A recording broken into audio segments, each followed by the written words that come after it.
Bonjour, chers auditeurs et auditrices. Grâce à l'intelligence artificielle, j'ai pu copier ma voix. Je vous parle donc depuis mon clavier pour vous introduire cet épisode hors série.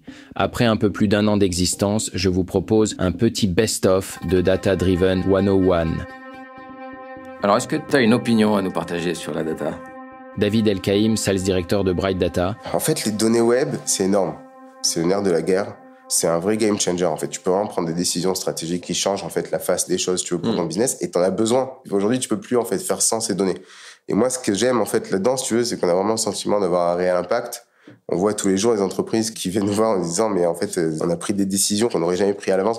Avant, par exemple, on avait fait un test, c'est un truc qu'on utilise souvent dans nos présentations. On avait pris un produit, un micro-ondes, on avait vérifié sur plusieurs plateformes, toutes les heures, la même page, si tu veux, de ce même produit, en fait, sur les 3 ou 4 différentes places de marché.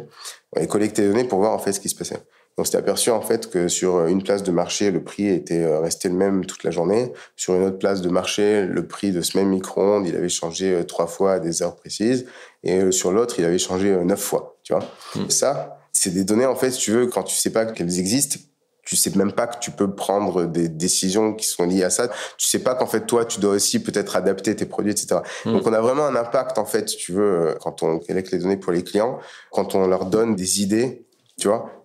Et puis, c'est une entreprise aussi qui est en croissance exponentielle.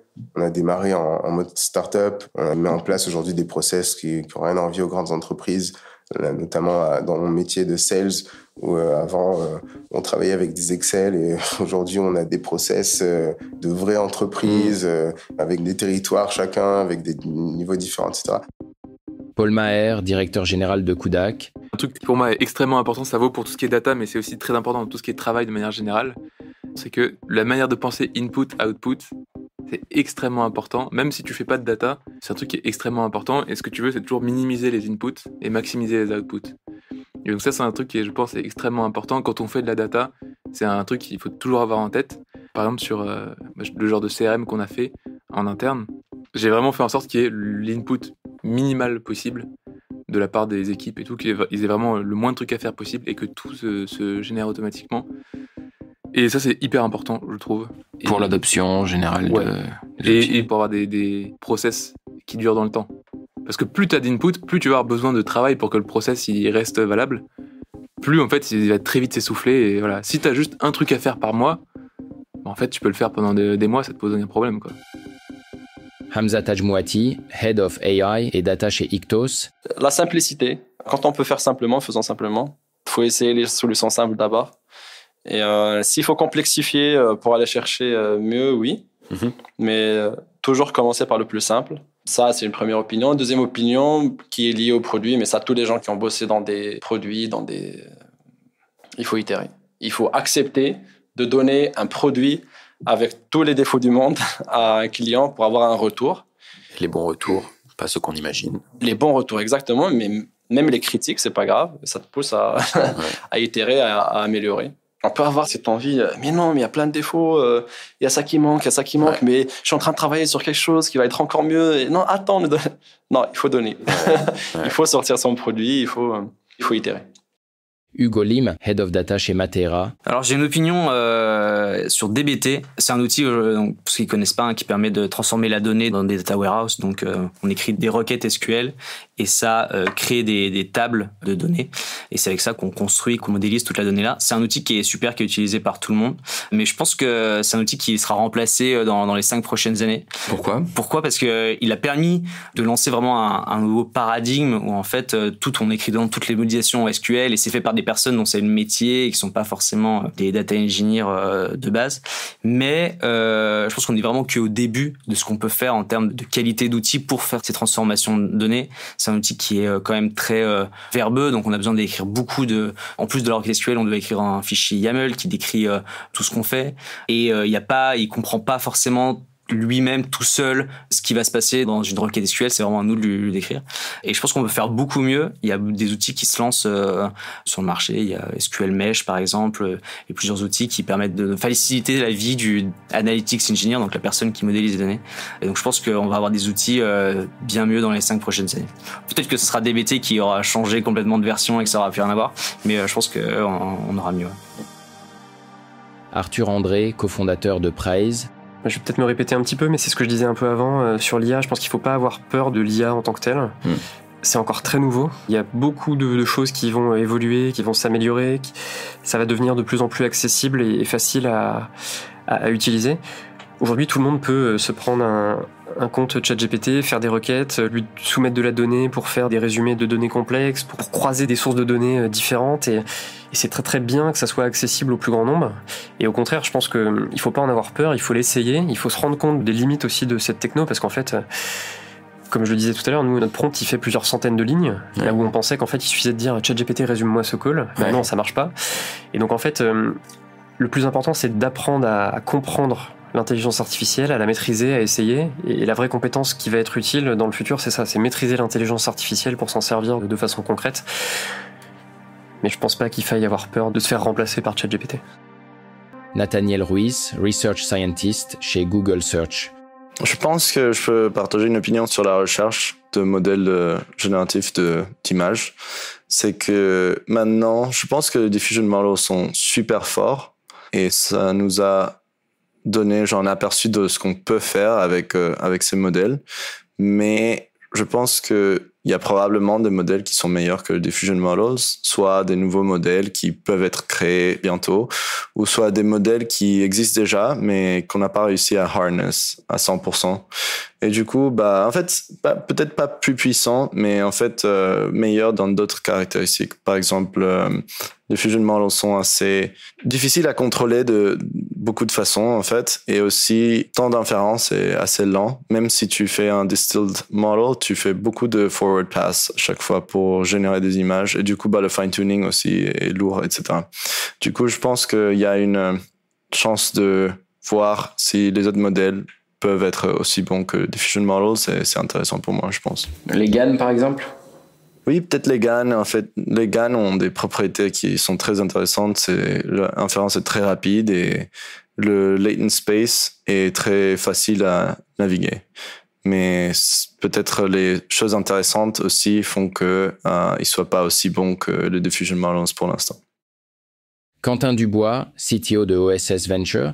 Il y a beaucoup d'entreprises qui se focalisent sur mettre en place de la generative AI, faire du ML, etc. Mais généralement, ce que j'ai pu voir, c'est que le data flow donné et humain est généralement assez pauvre.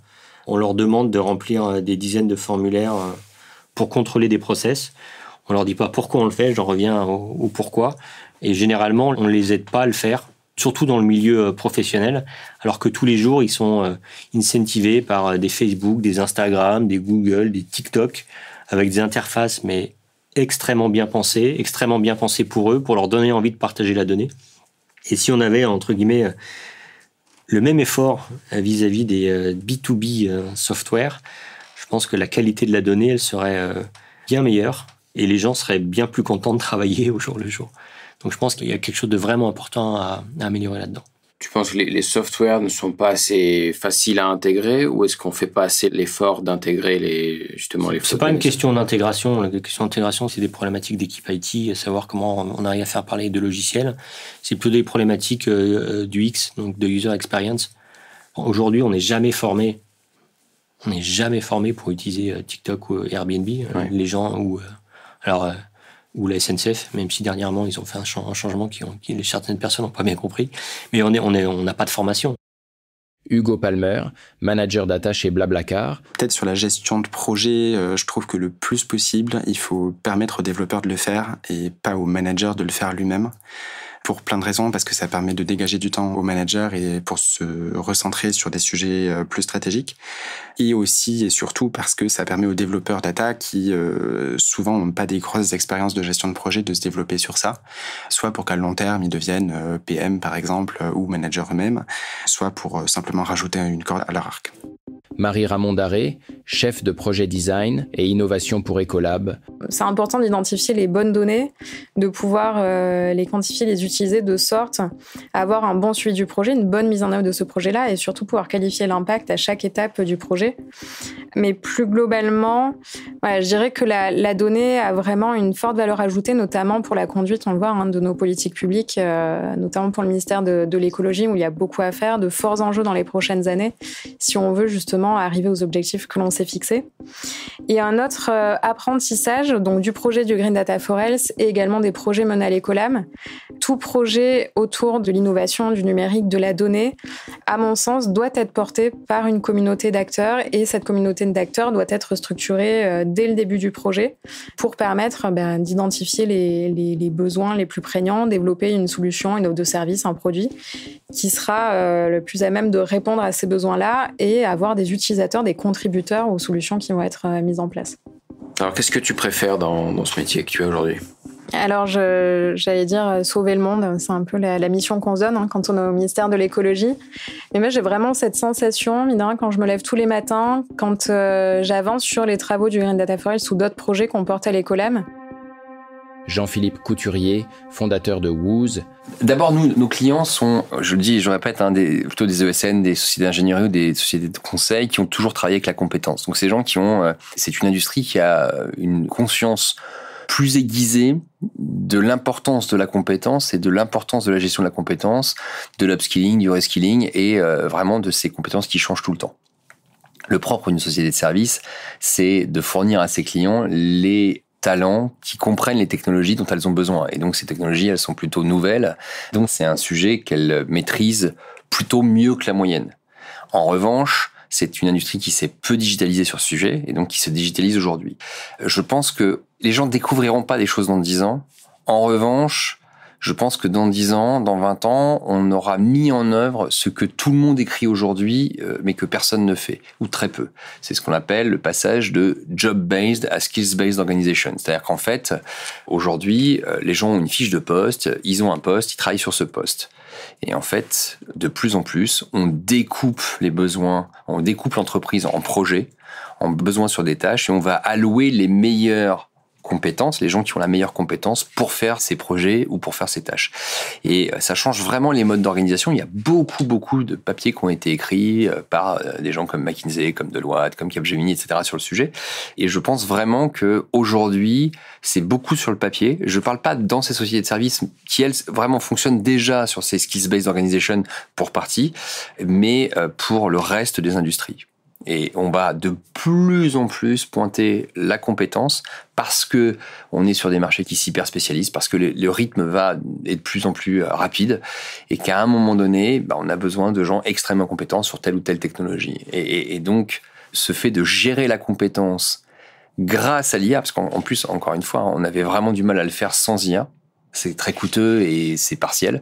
Mais je pense qu'on va accélérer très fortement sur les 10 prochaines années la gestion de la compétence au sein de l'entreprise qui devient un challenge absolument incroyable. On considère maintenant que la compétence est une monnaie. Et en fait, il y a beaucoup de papiers du World Economic Forum qui montrent que la compétence aujourd'hui est une monnaie et elle a toutes les caractéristiques d'une monnaie. Samuel Fillon, fondateur de Sommelier du Parfum. Opinion ou... Ouais, je pense peut-être une recommandation si jamais je devais aujourd'hui remonter une boîte ou si quelqu'un montait une boîte aujourd'hui ou chercher des idées de boîte en fait. Je pense que c'est beaucoup plus intéressant d'un point de vue business, mais aussi satisfaisant de s'attaquer à une verticale assez niche qui intéresse pas grand monde, plutôt que d'aller sur des boulevards concurrentiels où t'as de la hype à fond, mais t'as aussi du coup beaucoup de gens éventuellement très forts qui vont s'en emparer. Et donc je pense qu'il y a 2 raisons à ça. La première, c'est évidemment la compétition. Quand tu es sur un marché ultra concurrentiel, ça veut dire que tu es obligé de lever beaucoup d'argent parce que sinon c'est ton voisin qui va le faire et du coup naturellement il aura plus de ressources et il va te bouffer quoi. C'est assez logique. Et donc ça veut dire aussi plus de stress pour toi, pour tes équipes et bon. Et en fait au-delà de ça, un autre aspect c'est juste d'un point de vue du sens de ce que tu fais. La réalité c'est que quand tu vas sur un boulevard concurrentiel, ton action est très substituable. Si t'étais pas là, t'as la personne à côté de toi qui va prendre ta part de marché et tout va bien se passer pour ton client in fine. À l'inverse, si t'es sur une niche où t'as finalement personne, où les gens font les choses très différemment de ce que tu fais, tu peux te dire d'une certaine façon que là, en fait, ton travail a un sens, parce que si t'étais pas là, ton client, en fait, il a pas accès à ton service, et ni à un service substituable similaire. Il va avoir juste accès à ce qu'il fait, enfin, ses workflows actuels. Et ça, je pense que d'un point de vue juste, sens, c'est assez important. En tout cas, moi, c'est un truc qui me plaît bien, en fait, dans le fait de travailler sur, encore une fois, une niche qui n'intéresse pas beaucoup les ingénieurs, en général. Après, je pense que tout dépend. Déjà, t'as pas deux boîtes identiques, et tout dépend de ce que tu attends de l'aventure entrepreneuriale. Il y a beaucoup de gens qui sont là pour faire des licornes. Et tant mieux pour eux. Alors, je pense qu'il n'y a pas de problème à vouloir créer des licornes.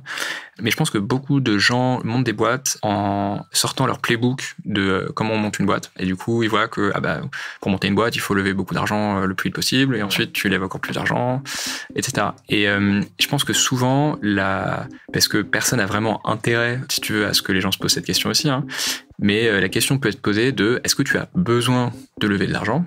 Est-ce que tu connais les implications de lever de l'argent en termes de perte de contrôle, en termes d'avoir des conditions un peu nulles qui font que si le marché se pète la gueule, tu vas du coup prendre la flotte. Et donc je pense que de temps en temps, c'est bien pour les gens qui se lancent de savoir ce qu'il y a entre les lignes du playbook, justement. Bienvenue sur Data Driven 101, le podcast qui s'intéresse aux applications concrètes de la data dans toute leur diversité. Je suis Marc Sanselme, fondateur de Scopeo, agence de recherche et développement en data science.